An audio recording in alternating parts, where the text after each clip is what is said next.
Hello guys! Welcome to the 39th session of Blazor tutorials for beginners.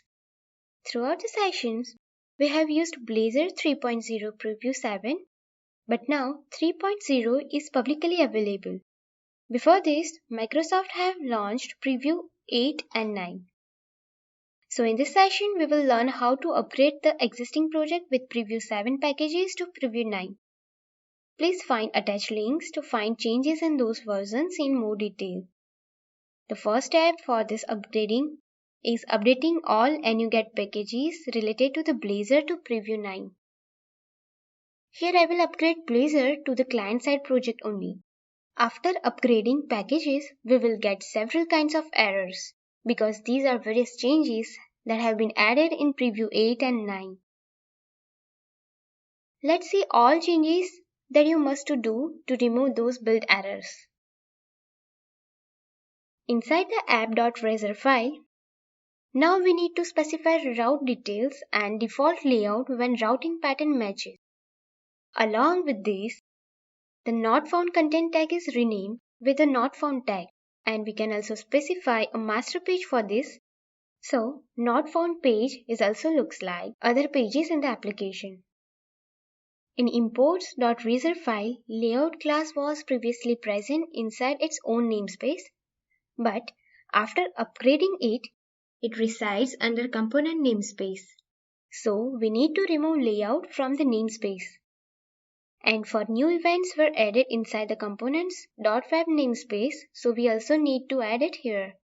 We will see that what changes are made in events later in the video. OnInit lifecycle method is renamed, so now we need to use onInitialized or onInitializedAsync methods. In this update, various methods and classes are renamed to remove short keywords. HTTP client's JSON helpers also places in another namespace. So you need to use Microsoft.ASP.NETCore.Blazor.HTTP client, or just like me, you can obtain string and convert it using Newtonsoft. The next major change is in events. Till now we have used all events prefixed with UI, like UI change event args and UI mouse event args. Those all are derived from UI event args. Now we need to use new event args, which are derived from system.eventArgs instead of UI event args. So all existing event args are renamed and needed to remove UI prefix from the event args from entire applications. And those new event args are placed under Microsoft.ASP.NETCore.Components.web. So we need to make changes in import.razor file. UriHelper is renamed with Navigation Manager, and some methods and properties name are also updated, like onLocationChange renamed to LocationChange.